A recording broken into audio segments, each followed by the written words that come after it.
जम्मू कश्मीर और हरियाणा विधानसभा चुनाव के नतीजे आने के बाद अब महाराष्ट्र और झारखंड चुनावों की तैयारी है। इससे लेकर इन राज्यों की सरकारें सक्रिय भी हो चुकी हैं। किसी भी वक्त आचार संहिता लग सकती है, चुनावी तारीखों का ऐलान हो सकता है। तो आचार संहिता लगने से पहले महाराष्ट्र कैबिनेट ने आज 80 फैसलों का ऐलान किया। इनमें 16 बड़े फैसले हैं। इनमें से एक बड़ा फैसला यह है कि महाराष्ट्र में अन्य पिछड़े वर्ग यानी ओबीसी के नॉन क्रीमी लेयर के लिए आय सीमा 8 लाख से बढ़ाकर 15 लाख कर दी गई है। इसके अलावा महाराष्ट्र राज्य अनुसूचित जाति आयोग को वैधानिक दर्जा देने के लिए एक अध्यादेश को भी मंजूरी दे दी। राज्य सरकार को उम्मीद होगी कि इस फैसले से अनुसूचित जाति के लोग उनके साथ आएंगे। इसके अलावा डीएड और बीएड शिक्षकों का वेतन बढ़ाने का फैसला किया गया। डीएड शिक्षकों का वेतन 6,000 से बढ़ाकर 16,000 रुपये कर दिया गया है। बीएससी बीएड शिक्षकों का वेतन 8,000 से बढ़ाकर 18,000 रुपये कर दिया गया है। मदरसों में पढ़ाने वाले शिक्षकों का वेतन बढ़ाने का भी फैसला इनमें शामिल है। लेकिन इनमें सबसे बड़ा फैसला है ओबीसी समुदाय से जुड़ा हुआ। महाराष्ट्र में ओबीसी समुदाय की आबादी कुल आबादी का करीब 34% है। ओबीसी में नॉन क्रीमी लेयर की आय सीमा 8 लाख रुपए से बढ़ाकर 15 लाख रुपए करने से ओबीसी में शामिल कई परिवारों को अब सीधा फायदा पहुंचेगा। ओबीसी के तहत नौकरी और एडमिशन में रिजर्वेशन पाने के लिए परिवार की आय का सर्टिफिकेट भी देना होता है। परिवार की आय अभी तक 8 लाख रुपए सालाना होनी चाहिए थी, जिसे अब सरकार ने बढ़ाकर लगभग दोगुना यानी 15 लाख रुपए सालाना कर दिया है। इसी मुद्दे पर बात करते हैं प्रोफेसर बद्री नारायण जी से, जो इस वक्त हमारे साथ हैं, सामाजिक इतिहासकार हैं। बहुत बहुत धन्यवाद बद्री जी हमसे जुड़ने के लिए।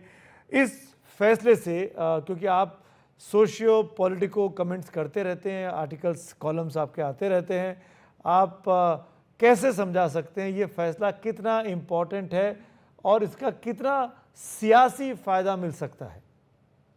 देखिए सुमित जी, ये बहुत ही महत्वपूर्ण फैसला है जो बीजेपी जो वहाँ की जो सरकार है, संघीय सरकार ने ली है, और इसका असर आगे के चुनाव में महत्वपूर्ण ढंग से पड़ेगा। न केवल महाराष्ट्र में, ये message other part of India में भी जाएगा। तो इससे जो एक बड़ा फायदा ये होगा कि जो ओबीसी में एक पूरा वर्ग विकसित हुआ है, जो ओपिनियन मेकर क्लास है, जिसके पास वाणी है, भाषा है, जो पढ़ लिख के शिक्षित हो चुका है, वो 8 लाख के कारण नॉन क्रीमी में जाने के खतरों से जूझता रहता था। अब उसको लगता है कि उसको एक और फ्लाइट मिली है और 15 लाख तक वो इस सुविधा का उपयोग कर सकता है। तो वो खुश होगा, और वो खुश होगा तो वो ओपिनियन को नीचे तक ले जाएगा। और जो नीचे के समुदाय हैं, क्योंकि वो उनमें अभी वो कैपेसिटी नहीं है कि वो कम्पीट करने के लिए कहें कि नहीं नहीं 15 लाख नहीं होनी चाहिए, 10 ही लाख होना चाहिए था, 8 ही लाख होना चाहिए था। अब वो अभी कहते हैं ठीक है चलता रहे, हम भी कल उनको तक पहुंचा है, आज परसों हमारी तक पहुंचेगा। तो धीरे धीरे वो उसका फायदा उनको मिलेगा। तो ये एक तरह से ओबीसी पॉलिटिक्स को जी गहरे रूप से प्रभावित करेगा, न केवल महाराष्ट्र में तो करेगा ही, क्योंकि महाराष्ट्र में जैसा आपने बताया कि 34% है जी। और अब आबादी उनकी, और पूरे देश में भी आपको पता होगा हर राज्य में ओबीसी की एक बड़ी संख्या है। तो ये ये ये एक चीज़ और समझना चाहूँगा मैं आपसे बद्री जी। अब ये 8 लाख से बढ़ाकर 15 लाख कर दिया गया, ये जो आय की सीमा थी, तो दायरा बढ़ गया। दायरा बढ़ने से जो इस सीमा में आने वाले लोग हैं उनकी संख्या बढ़ जाएगी, तो कहीं ना कहीं ये खर्चा सरकारी खजाने पर पड़ेगा। देखिए सुनील जी, सरकारी खजाने पर तो पड़ेगा ही, क्योंकि आफ्टर ऑल ये सामाजिक कल्याण की पॉलिसीज हैं, और इन पॉलिसीज को एक सोशल वेलफेयर से जोड़ के दिया जाता है। तो अल्टीमेटली इसका जो बोझ है वो सरकार को उठाना है, क्योंकि आप उसको सोशल वेलफेयर से जोड़ रहे हैं।